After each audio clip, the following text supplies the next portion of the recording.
Guys, this is task 5. I think I've said this before, but I'm just going to expand this a little. I mean, I've literally, you just pick the answers because you can. The original case study gives you the statement of profit or loss, as well as the statement of financial position for you to, let me just make sure my pen is,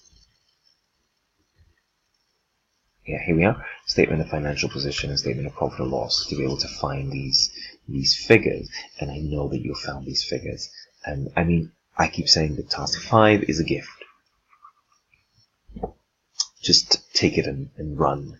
Literally, they want you to work out these ratios. I mean, you know the ratios to get here. Even having that discussion is ridiculous. Right, so let's carry on.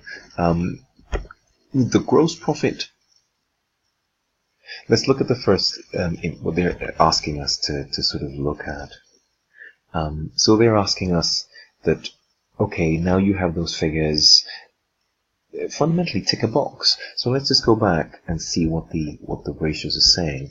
I mean, this is higher than this, but it is less than this. So it's worse, given our own figures, but it's better than the industry average. There's nothing, literally, nothing more that is being asked. So deteriorating, but better than the industry average. It's that one. Operating profit margin. Let's come back here. This is operating profit margin. We can see it goes down from 9.5 to 7.4, and that even goes down further to 6.3. So it's deteriorating, and it's even worse the industry average. So going back to our box, it's deteriorating and is worse. I would have gone with and. I don't know why but I'm not sure. That's the key point is it's worse in both counts. Let's go to the third question. Third question asks us about the asset turnover ratio. Or yes, I think so. I think that's the third question. Let me just check. No, the next question, sorry, is on current ratios. Let me just find that. Here we are, the current ratio question. Let's open this up a bit. Here we are. Okay, great. So the current ratio, again, let's look at the information. Again, the current ratio is 1.8. And again, you just, like I say, you must know what the current ratio, if you like current assets, know what the quick ratio is. You just should. Okay, great. So you have, this is greater. This is better than the average, the industry average, but it's deteriorating. And that's what we're really sort of analyzing here. So what are we doing here? So what do we, yes, we are here.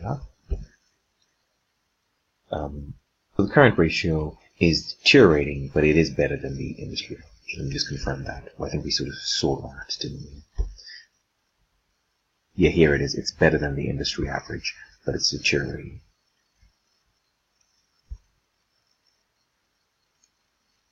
It's deteriorating, but better than the industry average. Trade receivable collection point. So again, maybe this time these efficiency ratios might trip you a little, but I don't think they should. They're really just talking about how able we are to get our trade receivables from our credit sales, right? So it's really, if you like, trade receivables divided by your credit sales. It's really it's a fraction. What percent is still outstanding?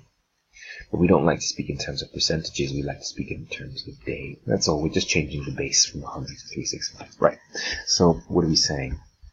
Let's look at our figures. Our figures tell us trade receivables. Longer, isn't it? So 47 deteriorating to 51, deteriorating to 54.3, and this is actually worse than the industry average. So we come back here. So bad, getting steadily worse, and is longer than the industry average. So that's kind of there. And then finally, well, not finally, but the last one was on asset turnover. So asset turnover is just how well are we using our assets to generate revenue. That's what this question is. really asking. So we want a highest number as possible. We want to be able to use those assets efficiently to generate as much revenue as possible. So the higher it is, the better it is. In effect, we're really asking, we're discussing productivity, right? And remember that your gross, your ROCE, whatever you want to call it, is the combination of profitability times productivity.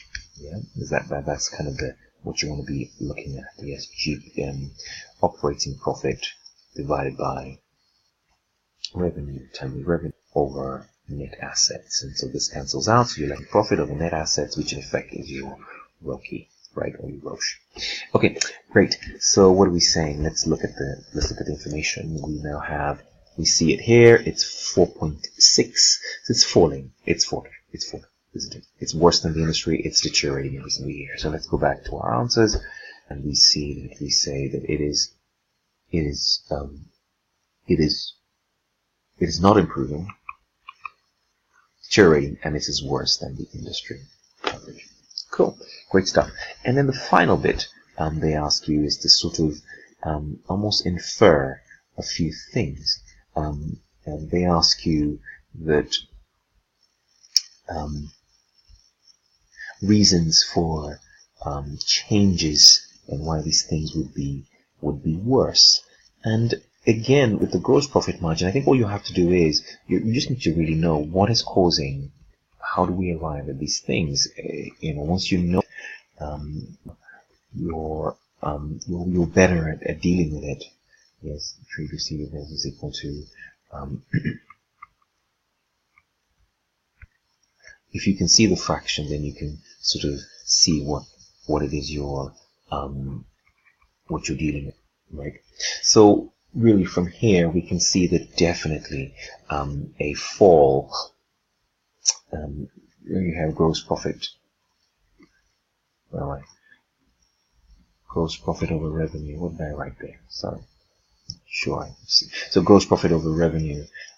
For example, in terms of your gross profit percentage, yes, of course, if you have a fall in, this is probably, I think, your better answer. If you have a fall in your selling prices, if you're not able to sell for as much, you're not able to keep as much of your revenue as you would like. So definitely, I would definitely go for reduced selling prices, if you like, for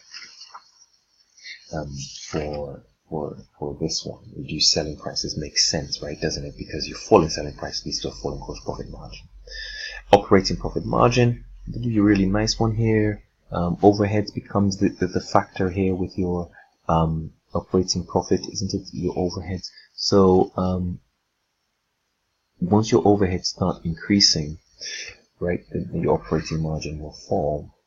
Right? So really, an increase in your overheads is your answer over here.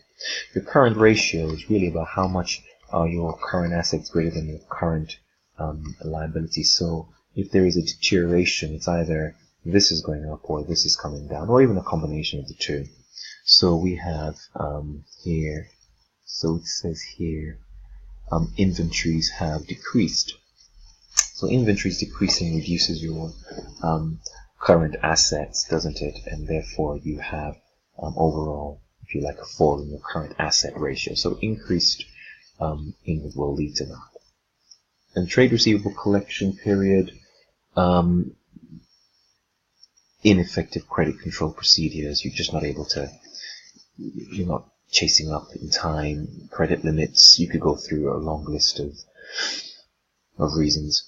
And then asset turnover, again, focus revenue rates. So it says here, increased non-current assets. So this really is the right answer, increased non-current assets, because this is increasing. But what it really means is that maybe you have just recently acquired these assets, so it's going to take a while for them to start generating the revenue that you're looking. I think it's a gift of a question, and you really should be picking up all the 15 marks in this question. Cool, great stuff.